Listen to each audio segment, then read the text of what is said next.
Sports with Sean Caravillas. Lewis Hamilton will be looking to extend his lead in the Drivers' Championship as Formula One goes to Malaysia for the final time. Here's BBC 5 Live. This is 5 Live Sport. 5 Live Formula One.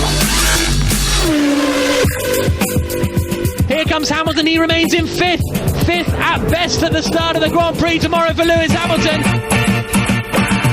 It is going to be Sebastian Vettel on pole for the Singapore Grand Prix. I've got to figure out how I can pull a miracle from somewhere. I believe in miracles, baby. I believe in you. Sebastian Vettel is facing the wrong way, coming down the back straight, and he is going to be out of the Singapore Grand Prix by the looks of it. Vettel, Verstappen, Raikkonen took each other out at the start, and that has paved the way for Lewis Hamilton to win the Singapore Grand Prix of 2017, to extend his championship lead to 28 points. Guys, what can I say? What a turnaround today. Thank you so much for all the hard work, and you can continue to believe in me. What a great day.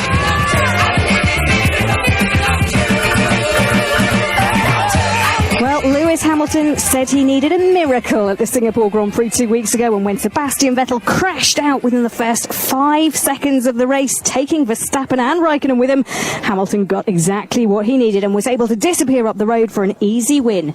Now, with 25 points for a victory, that means Hamilton is 28 points in front of his championship rival as we head to Malaysia and round 15 of the Formula One World Championship of 2017. I'm Jenny Gow at the Sepang International Circuit. It's about half an hour, 40 minutes from the centre of Kuala Lumpur. And with me tonight for 5 Live Formula One is our F1 commentator Jack Nicholls. Former head of Cosworth Engines Mark Gallagher also joins us. Now we'll hear from Lewis Hamilton, and I sit down with the nicest man in Formula One, so he says. It's Daniel Ricciardo of Red Bull. And I have to tell you, it's hot, it's sticky, it's a little bit rainy, and rain is in the air for this weekend as well. So it could be a dramatic weekend as Lewis Hamilton looks to consolidate that lead at the top of the championship. Now, Jack, this is the last time we'll be here at the Malaysian Grand Prix, isn't it? Yes, this was one of the first sort of Far Eastern races, the kind of new money kind of races in Formula One. Back in 1999, the first Malaysian Grand Prix. A big push for tourism in the area, but now they've decided basically they don't want it anymore. The fee they have to pay Formula One every year doesn't make financial sense to them, so they've stopped. And Mark, when Formula One first came here in 1999, it was a significant moment, wasn't it? Oh, it was the beginning of a new era, Jenny, and I remember when we arrived on that track, we just could not believe what had been invested in building the Sepang International Circuit. Of course, it was built at the same time as a new airport next door, and it was the beginning of the expansion of Formula One, really leaving its European roots behind. And then, of course, as a racetrack, it produced some fantastic races over the years that followed. I, for one, am really sorry to see Malaysia drop off the calendar, and it has to be hoped that the new owners of Formula One find a way back into Malaysia in the not too distant future. Yeah, hopefully it's au revoir and not a firm goodbye. Favourite Malaysian races, can I ask you both for those if you've got them? Well, for me, it's probably the 2001 Grand Prix, an absolutely huge torrential downpour, as we're so accustomed to in Malaysia, on sort of lap 2 or 3 of the race, and Michael Schumacher went on to win it. It was really spectacular. That's my pick. And my pick is actually the first race, because being from Northern Ireland, of course, Eddie Irvine won the first Grand Prix in 1999, and it was a very controversial race. Michael Schumacher had come back to Formula One after his breaking a leg at the British Grand Prix earlier that season, and it was a controversial race because Ferrari were subsequently disqualified and then reinstated, so lots of controversy and a very exciting event. Well, we love the smell of controversy in Formula One, don't we? I mean, last year's was pretty spectacular as well. For me, it was the moment that Lewis Hamilton, his heart was broken really, because he didn't crash out of this race, but his engine went crash bang wallop, and that let down with flames coming out the back of the car, and that was the end of his race, and maybe the moment that the championship turned away from him. Lewis Hamilton is on fire down the start finish straight. The rear of the Mercedes engine is pouring smoke, it's pouring flame. He's out of the Grand Prix.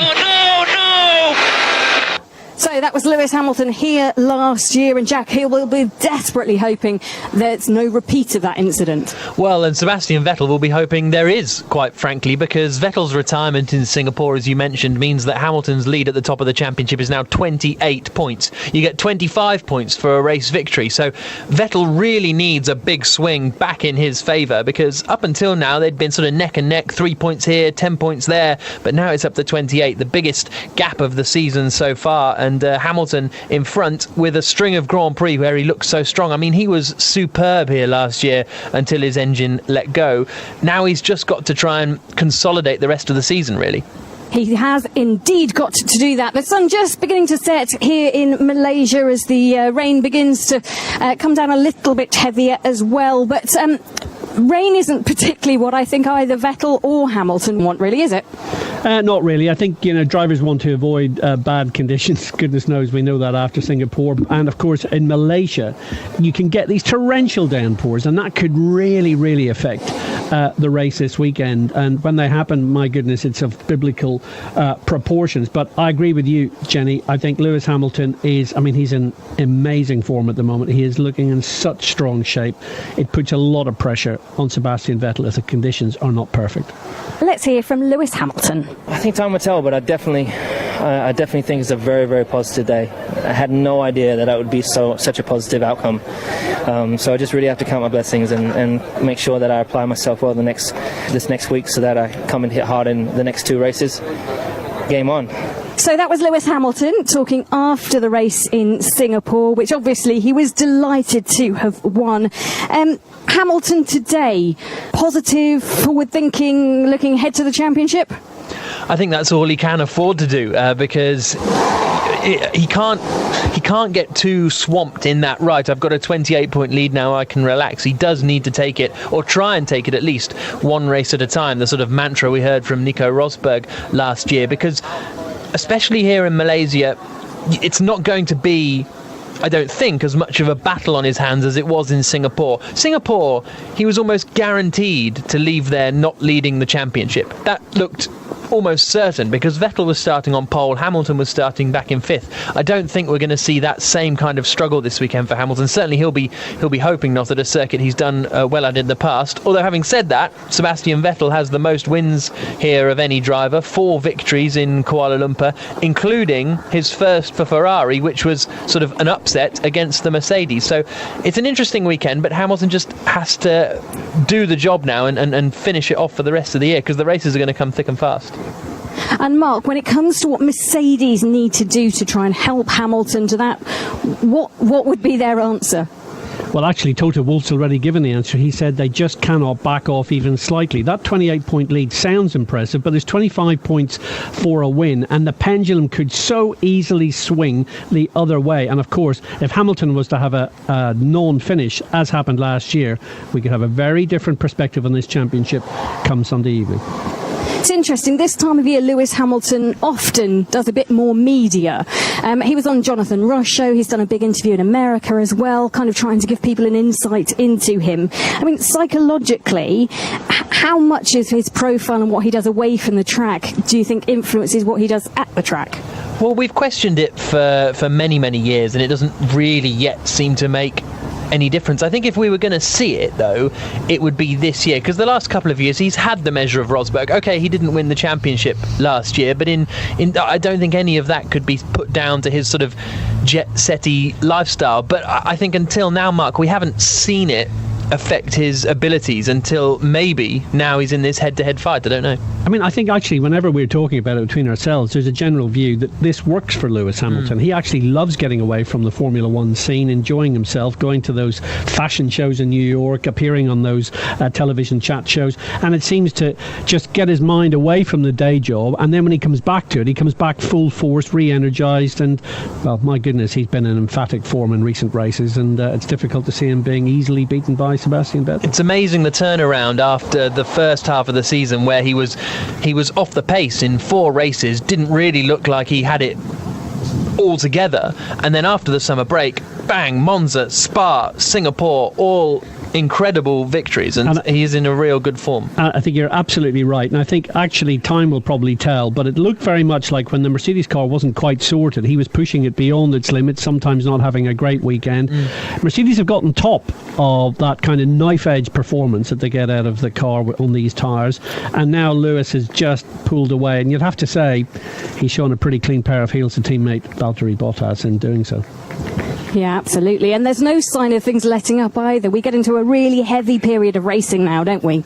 Yeah, next week is Japan, then it's a 1 week break before back-to-backs in America and Mexico, and then Brazil, and then Abu Dhabi. It is really, really non-stop over the next couple of weeks and months, and that's where it's going to... The second half of the season for everybody, but more notably for the drivers, does get really, really draining. And so by the time you get to Abu Dhabi in the desert at the end of November, and if that is going to be the title showdown, it'll be a fascinating one.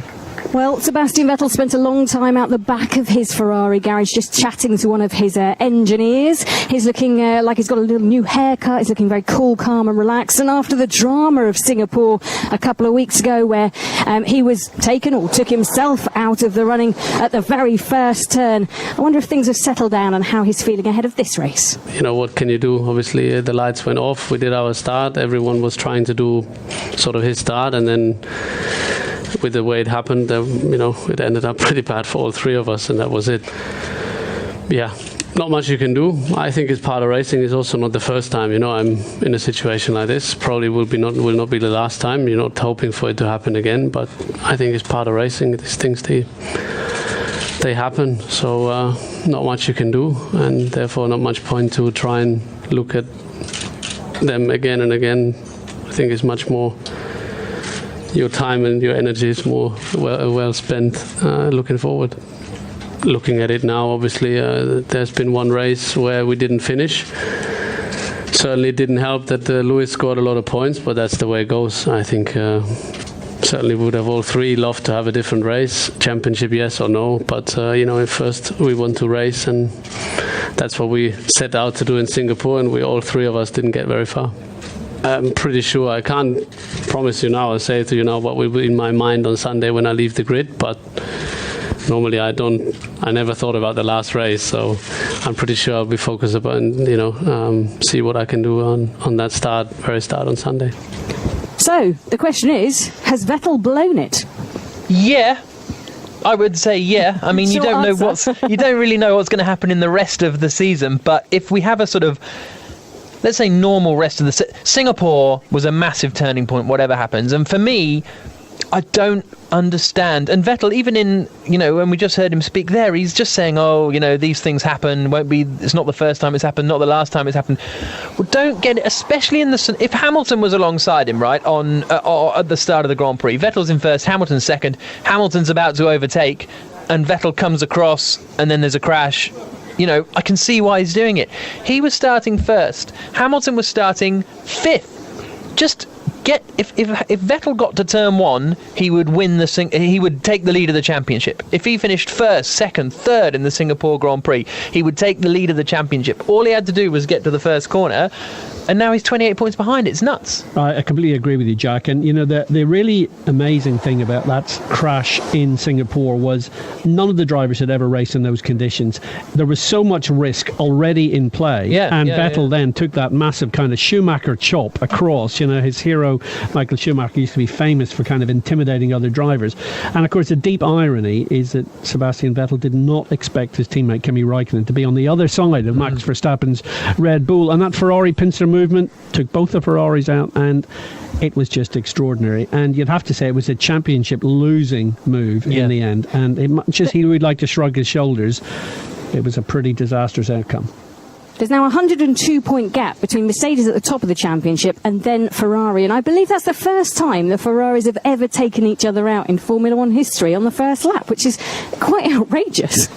Yeah, you'd have to say you could almost hear the explosion amongst the Ferrari management when they saw what was happening. That was just the result they didn't need from so many perspectives. World Constructors' Championship, of course, there as well.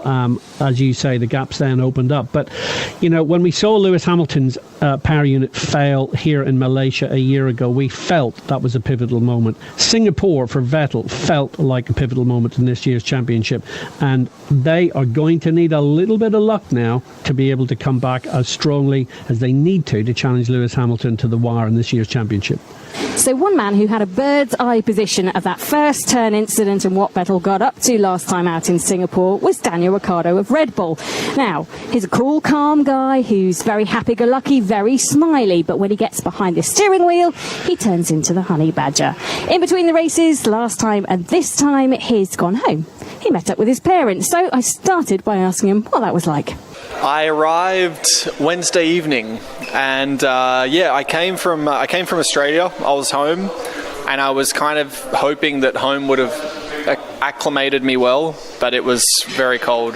Perth does not have good winters anymore, so unfortunately, I acclimated in cold conditions, but I was like running and doing things with about 8 layers of clothing on to try and just get warm. When you say home, do you mean home, mummy, daddy home, or home your home? Home, mummy, daddy home. So, did you get good cooking? Did you get everything washed? How was it to be home?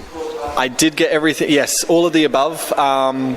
Some good cooking. Mum loves cooking for me. I guess that will never change. And what's the favourite dish she cooks for you, and did you have it when you went home? Yeah, I mean, there's a few, but one she does a lot is, I don't know if it's an Australian thing. I mean, it's kind of Italian, but it's cutlets. You've not gone vegan then? I have not. I certainly have cut out meat or reduced my meat intake, but I can't completely get rid of it. This life is too short to do that. Okay, let's move on to Singapore and talk about that crazy race. And you probably had a bird's eye view of the Turn 1 incident. So talk us through it from your point of view and, you know, what you were thinking and how quickly as a driver you have to react to that situation. Yeah, it happened so quick. As a driver, it's funny, so much goes through your head in so little time. Like, it's weird how it processes, but so my start, wasn't that good, so I'm like, all right, try and control wheel spin and pick it up, and then I see Lewis get me on the outside, and then I see sparks and stuff on the left, and I could see Max had sparks and damage, and I was like, okay, if I brake late for turn 1 and go on the outside of him, there's a chance maybe his steering's broken or something, and he's going to not be able to turn and crash into me. So immediately, for whatever reason, I just didn't want to be on the outside of that. So I decided to go brake early, let them pass, and then go to the inside. All that kind of is calculated, but it happened so quick. And as for giving my opinion on what happened in front, I honestly don't think anyone was in the wrong. It just, one of those things. Seb moved, Max was there, Kimi had a good start, and it just literally happens that quick. And you can react to some things, but not everything. Is that why you think the stewards didn't do anything about it as a racing incident? I mean, Ferrari were quick to tweet that they thought it was Max's fault. They since then went back and kind of said, oh no, somebody else used our Twitter account, because that happens a lot in Formula One. But a lot of blame was going around, wasn't it?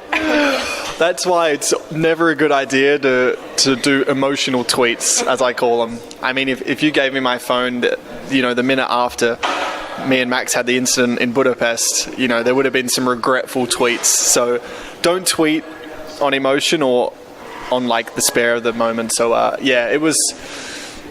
I'm glad the stewards didn't do anything, because it really, obviously it took 3 guys out, but it wasn't. I really can't point the finger at anyone. So, sure, Seb moved over, but it wasn't. I don't think it was aggressive. He did move, but it was no more aggressive than other drivers have done in the past. So I just saw a racing incident. What's he like to be a teammate with? Because let's face it, you comprehensively beat him. I just kidding. You ran him out of Red Bull. Let's face facts. No, as a teammate, he was. You know what? I was obviously, because him and Mark had history, and I didn't want to put myself in that position, but obviously I was aware that he's had history, so I was like, I wasn't really sure how he would act, and especially after I started, having some good races and, beating him. I didn't beat him all the time, but obviously there was a handful of times, and I was like, okay, is he going to start acting different? Is he going to start avoiding me? And in his defense or respect, he didn't change, and every time I beat him fair and square, he actually came up and congratulated me. So, and it's not always easy to do, for sure, especially if your weekend doesn't go well. But he was, I would say, I don't want to say over-dramatize it, but surprisingly good. Do you see a time when you could potentially be teammates again? Would that dynamic work? Would the politics behind it work? Or are you past that point in your relationship? I don't know. I mean, because there was never any fallout or any real tension or conflict, I wouldn't say it's not possible to happen again. So yeah, I don't think there's anything stopping it necessarily, from our personal point of view. So yeah, we'll see. Yeah, I would love to. I mean, I would love to also go against Lewis. I think that would be a good challenge and another good kind of test in my career. So it's cool when you're someone's teammate.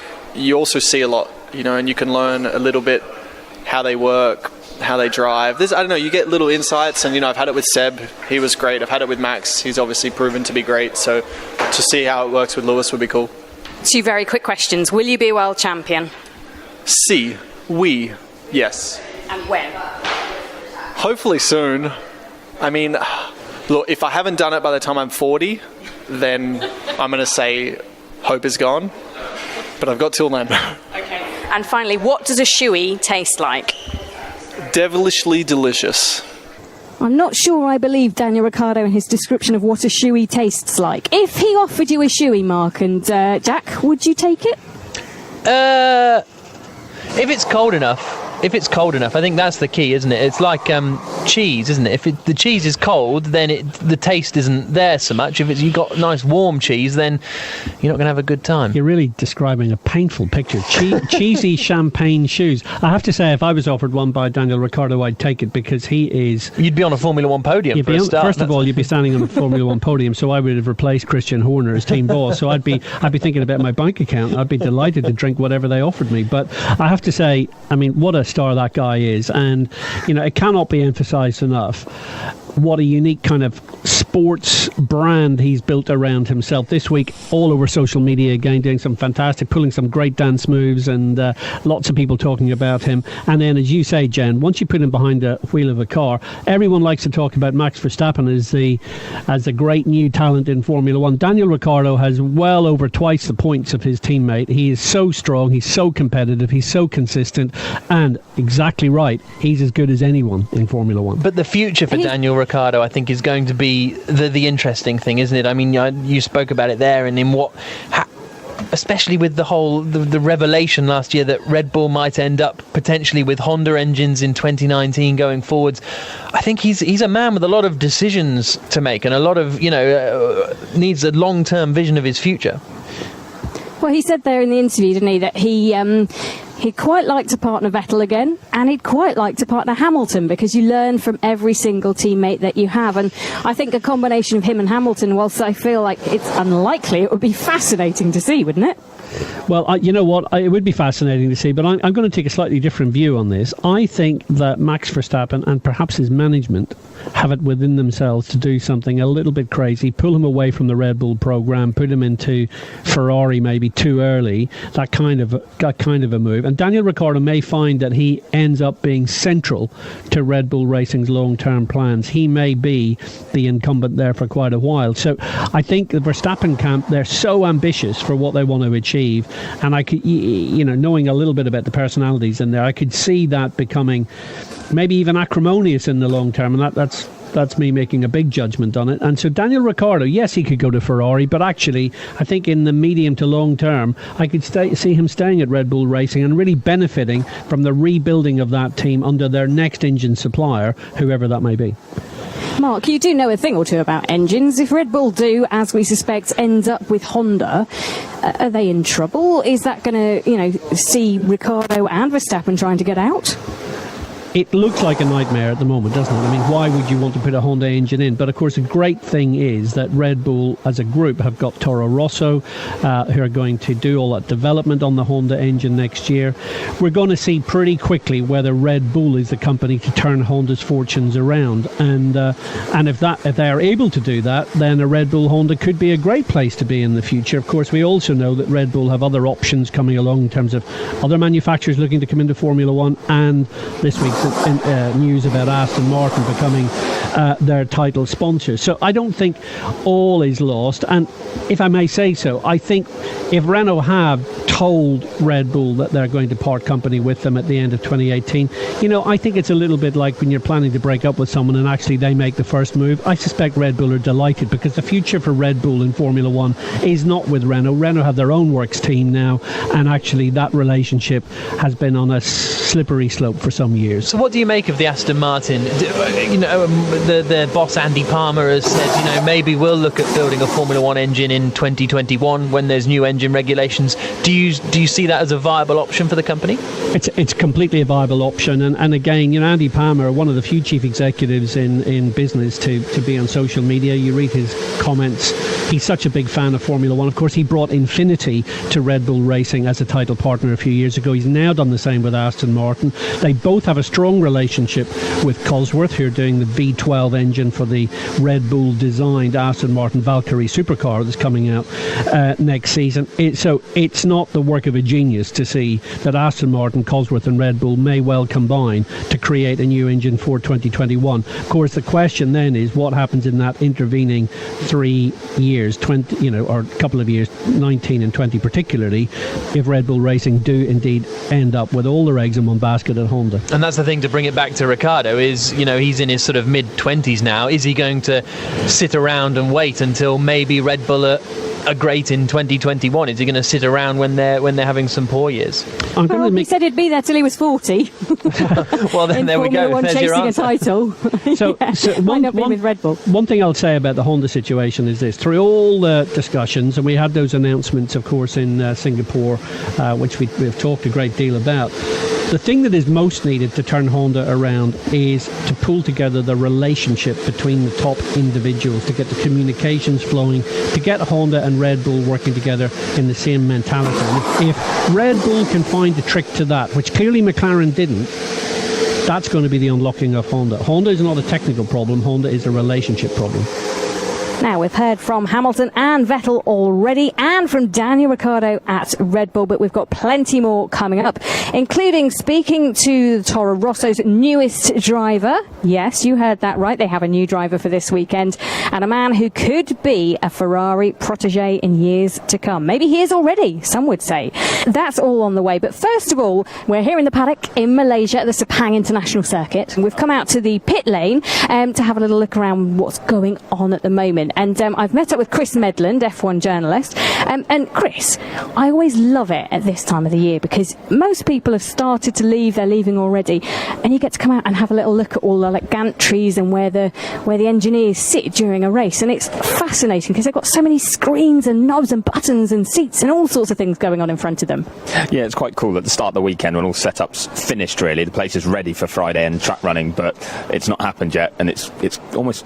It's not quiet, there's still a lot of people around, but it's quieter than it's ever going to be from now on. And you can see, behind the scenes, it's really quite cool, especially now it's gone dark here and we've got a lot of lights on, and there's a different atmosphere to the place. You feel like you're seeing something that most people don't, so it's quite cool to have a nose around and see how, these high-tech stations that they're sat and working at during the races and during the practice sessions just bring in so much data, and these guys are piloting these incredible computers. It's amazing. It looks like it's completely out of place at a racetrack, really. It's very kind of spaceship, Star Trek Enterprise kind of thing, with all these different things that they've got in front of them, ways of talking back to base, talking back to here, talking to the engineers and mechanics and all sorts. And one of the men who sits here at the Mercedes pit wall is James Allison. Now, you might know his name because he's been at a few different teams, most notably maybe Ferrari last time out, but this time he is at Mercedes, and he's in charge of all the technical direction when it comes to the team. He's worked with many a great name, including Fernando Alonso and Sebastian Vettel, and obviously he's currently working with Valtteri Bottas and Lewis Hamilton. So how do those drivers compare? What's it like working with Lewis Hamilton? Well, they're all three of them pretty fast. There's no doubt about that.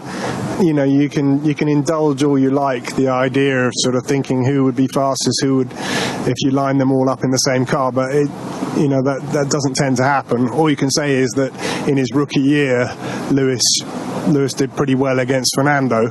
He is a magnificently quick driver. The interesting thing about him is more how he talks about the car compared with, let's say, with Sebastian. Sebastian will make meticulous notes about the car and then go through them one by one and speak about the car in that way. Lewis speaks about the car as if it's an extension of himself and gets across exactly what we need to hear, but it's such a different vocabulary and it's such a personal thing the way he talks about it, and it's an interesting experience working with someone who describes the car in that way. Is it harder to interpret what Lewis is saying as a result? Well, not so much, because the people in this team have worked with him for many years and have got a very good understanding of what he's saying, and also he's very clear. He's very clear. It's just expressed in different vocabulary from your typical driver just talking about understeer and oversteer. We're getting to the business end of the championship now. How do you see it playing out in terms of development? Where are you with this car versus next year's car? What's going on back in Brackley? Well, we've still got a bit to give. We're not done with this one yet. There's a bit more coming. Do you think you need to keep developing it to keep ahead of Ferrari? We definitely feel the need to keep pushing, and so we're pushing. A dispassionate observer would say that certainly since Monaco, we have been the stronger team. We've got more poles, we've got more wins, but anyone who understands this sport knows that such margins as we possess are slender, and this is going to be a real wriggly fight, right to the wire. You've been at the team now for, just over 6 months. Tell us something that has surprised you about Mercedes. I think I've said this in other interviews, but the biggest or the nicest thing that I found on joining the team, which was also a little bit of a surprise, if I'm honest, is just the level of humility that there is in this group of people, considering that this group has won the last 3 championships by pretty much unprecedented margins. This group has really impressive technical strength. It has also a very, very strong corporate identity. You could imagine a certain amount of arrogant swagger to a group that had achieved all of that, and yet from the moment you walk in the door, as I did back in March, that's not what you find. What you find is a group of people who are excited about the challenge that faces them, who know that they have skills, who know that they have been tested and not found wanting, but absolutely, completely humble about what it will take to win this championship. And that was the biggest and best and most memorable surprise about joining this team. Well, Jack, fascinating insight, isn't it, to a man who clearly knows Hamilton very well. It's really fascinating, isn't it? There's so many differences between drivers that sort of get lost when you just watch the cars driving around on the racetrack from the sort of TV pictures. They all go left, they all go right, and then they end up about a tenth of a second apart. But to hear the differences between how Vettel approaches it, how Hamilton approaches it, it's truly fascinating. Well, yes, night falling here in Sepang, and Sebastian Vettel has just come out of his little hospitality unit. He waves to the girl that serves coffee outside the front of Ferrari because, hey, it's Ferrari, it's mentality. Of course they will serve you a very, very neat espresso out the front of there, and walks across back to his engineers briefing. And he spends a vast amount of time doing prep and working very hard along with his engineers to try and get the best out of a race weekend. And he'll need to do that this weekend after last time out in Singapore. Now, all change here this weekend. We've already alluded to the fact that Toro Rosso will have a new driver. Daniel Kvyat is out of the team for this weekend and next weekend when we go to Japan, and in his place will be Pierre Gasly. Now, he's a 21-year-old rookie who won GP2. He's the reigning GP2 or Formula 2 champion. He's out in Japan competing in Super Formula and could well win that. The title decider will be the same weekend as Austin. So there are some logistical challenges But let's hear from Pierre Gasly. Yeah, it feels amazing, honestly. Starting my first Formula One race this weekend is just a dream coming true for me. I worked really hard this past few years to make it happen, and it's true I had to be patient, but yeah, it's worth it. I'm just so excited and really looking forward to this weekend. At the moment, I don't know how many races I'm going to do in F1, so there is nothing confirmed. Team told me to focus on this weekend, try to do my best. Of course, I'm here to learn as quickly as possible and to perform with the team.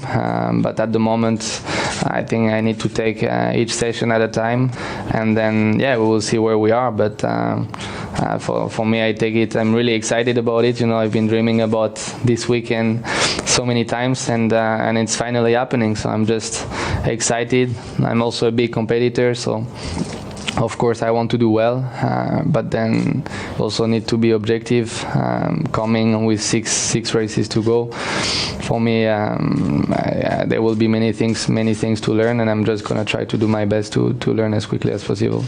Well, of course, I knew there were things going on with Red Bull, but I didn't know exactly what. And then I traveled from Japan on Monday. I was racing last weekend in Super Formula in Sugo, and then I traveled from Tokyo on Monday to Malaysia. And then when I got here, I received a text saying that I might be driving this weekend. So pretty hectic since Tuesday. I think for sure this weekend I will remember for the rest of my life. When you have such a dream coming true, to do it on the last Malaysian GP. I don't know if we're gonna come back one day, probably on this track, but for sure it's a moment that I will remember for the rest of my life.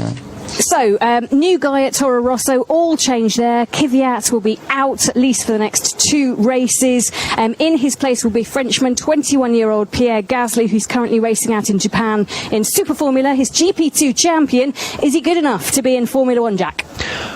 Yes, I'm a little bit surprised that he hasn't been forced in a little bit sooner. Usually Red Bull, it goes the other way around in that they end up putting their drivers in a little bit too early. Gasly, to me, seemed primed and ready to join Formula One last year, having won the GP2 title. Yes, they'd already sort of given assurances, I suppose, to Daniel Kvyat, but let's not forget, Kvyat has had 71 Formula One races now. 71, and has never seemed good enough to put it really, really bluntly, up against the likes of Ricciardo. So I'm not surprised to see him depart. We'll see him again this year because Gasly can't do all the races for the remainder of the year, but I'm excited about Gasly, if a little bit nervous, because I think there's something that hasn't convinced the Red Bull bosses fully about him. I think it's very exciting that Gasly's coming in. He's a GP2 champion, and what's really interesting is that he's second in the Japanese Super Formula series for the Mugen Honda team, and of course Honda have now just partnered with Toro Rosso, so you kind of wonder if there's a little bit of that also in the background, but no doubt it's a great opportunity for him. He's very excited, and as you say, Daniel Kvyat's had his chances. Yeah, Kvyat for me was never quite the same after he got demoted from Red Bull just after getting the podium. But he wasn't. The reason he got demoted from Red Bull was because he wasn't doing well enough. Do you know what I mean? They had Verstappen in the wings waiting to go, so they could easily do the switch. But psychologically, for a driver, that kind of broke him, and he never came back from that. And I wonder how badly this is going to break him further if he has got to come back into that car in Austin. I mean, it's just a total mind screw for him. I completely agree with you, Jenny. I think, when and if he gets back into that Formula One car, how down is he going to be? And he does seem to be quite a psychological driver. We can describe him in that way. But it looks like it's coming to the end for his involvement with the Red Bull Formula One program, at least. Well, one thing that does all mean is that Jolyon Palmer will stay in Formula One until the end of the season at the Renault team. They were hoping they could kick Palmer out, put Sainz in, and then get Gasly into Sainz's place at Toro Rosso. That's not worked out because Jolyon Palmer's done a very good job with his contract. So Palmer stays, and that is why Daniel Kvyat finds himself on the sidelines at the moment. One other young talent we should talk about is Charles Leclerc. Now, if you've been following him in what he's been doing elsewhere, you'll know he's quite talented. He's part of the Ferrari Young Driver programme, and I caught up with him a little bit earlier. Well, I started karting at 3.5 years old. I stayed in karting until 2013, and 2014 I did a jump to Formula, and then since then I've done Formula Renault, Formula 3, GP3, and now Formula 2. So it's been quite a quick acceleration from going from karting finally to single-seater. Yeah, definitely. I think, though, that as you saw with Max, some have been a lot quicker in single-seater. I really wanted to do step by step. That's how we saw things with my manager Nicolas Todd and with Ferrari. To one day, if I have a chance to be in Formula 1, to arrive there as ready as possible. You're one of the Ferrari young drivers in the development scheme, and we've obviously seen quite a few people within that scheme. Most notably, I suppose, for everybody here in the Formula 1 paddock is Jules Bianchi, who we all knew, loved, and you had a special affiliation with Jules, didn't you? Yeah, well, he was my godfather, and I've started, actually, the first time I've driven, it was with him on his track in Brignoles. So yeah, he has always been a massive help for me, because when I started Formula, he was always there. Like at the end of the first day, I called him and I was like, on this thing I'm not so good, and he would explain me, and I've improved probably a bit quicker than the others thanks to him, because he helped me during my career when he was there, and he's definitely truly missed as a person especially, but also as a help, obviously. Do you still think of him? Do you drive a little bit for him when you're in a car, or do you have to put that in a different place in your mind and not think too much? I obviously think at him every time I win a race. I think at him, and now there's a person that has been added to the list. It's my father, only like 2 months ago, that passed away. So yeah, obviously I think to them every time I win a race, every time it goes well. I'm sure they are up there and they are looking at me smiling. Do you know what? That was one of the bravest things I've seen for a long time. It was at Baku, wasn't it? Just shortly after your father passed away, and you raced and you won. And I remember the podium just being so emotional. How did you find the strength to do that? Well, it was definitely very hard to say, because I lost him on the Wednesday just before the race. So yeah, it was very fresh. But seeing me racing for him was absolutely everything, and he will definitely not want me to be destroyed before the race and to do a bad race. The only thing he will want me to do is to win the race for him, and I'm very happy to have honoured him this way. He must be incredibly proud of you, I'm sure, and watching you achieve more and more this year as well. What was his dream for you? Well, to be in Formula 1, more probably to be world champion in Formula 1. So we haven't, I haven't done that yet, but I will work to realize his dream from up there. I hope to find a seat next year, and I think after what we have shown this year, I deserve to be there. But obviously, it's still a very long way to go. I'm realistic. I'm only in Formula 2 for now, and I need to do a very long road before to arrive at that point. Just finally, when it comes to your idols within Formula 1 and Ferrari, who do you look up to? Who do you has a special place in your heart? My father was very fan of Senna, and since child he kind of gave me his idol.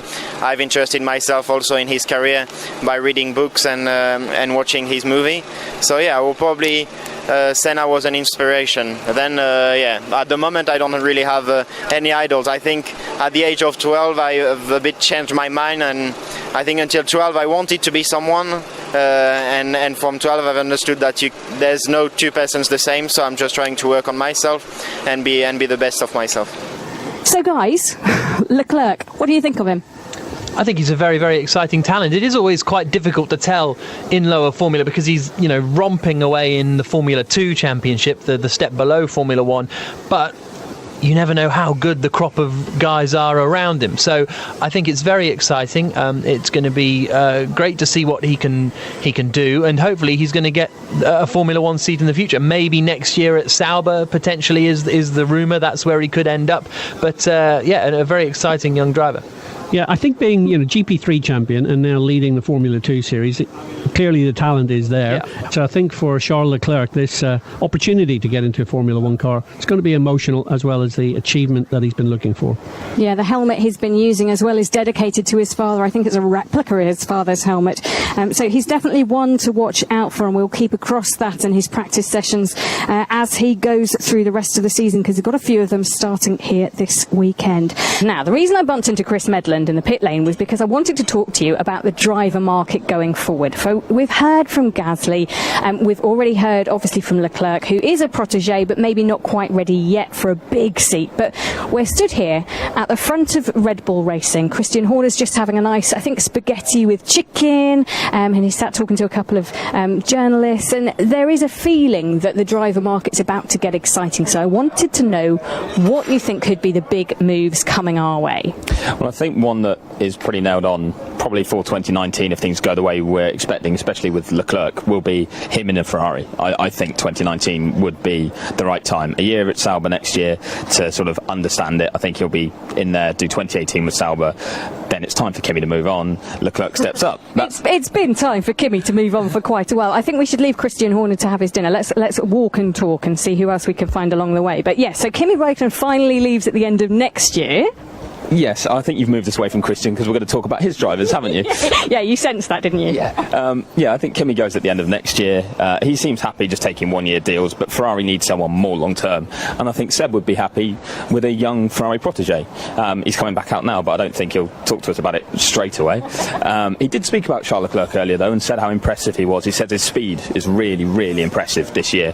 Not always that consistent, but he's got the speed. Yeah, Sebastian Vettel, he's got his rucksack kind of slung over one shoulder. He's just trying to get something, probably car keys out of it, or maybe bike keys, because he likes to ride a bike as well. So he's just come over to talk to some of the guys at Williams. I'd love to have a chat with him, but I feel like it's not the thing to do. No, a lot of these drivers don't like to be disturbed, even though it's a Thursday night. You know, they're going to go and get themselves prepped for the race weekend. So I think Seb will run off to his hotel and get a dinner down him in an early night, and then we'll be back here for practice on Friday. 2019, though, we know that Sebastian Vettel's the only person kind of locked into a contract. Everybody else, I think, is free to move around as they want. So where does the merry-go-round stop?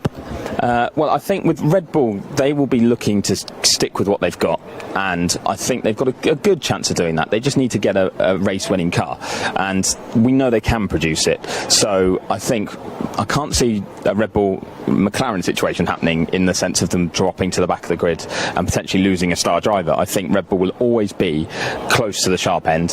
Sometimes their power units let them down, but I think they're going to be strong enough that they can convince Ricciardo and Verstappen to stay with them.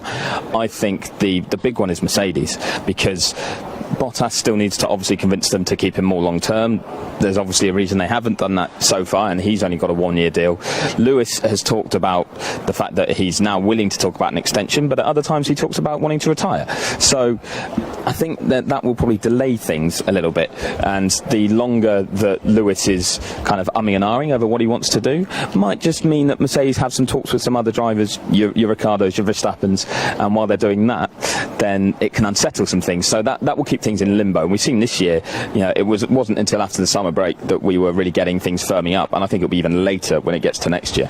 Right. Hopefully that's brought you slightly up to date with all the speculation floating around the rumour, because let's face it, that's what Formula One does best, talking about conspiracies, rumour and speculation. It is time for our predictions.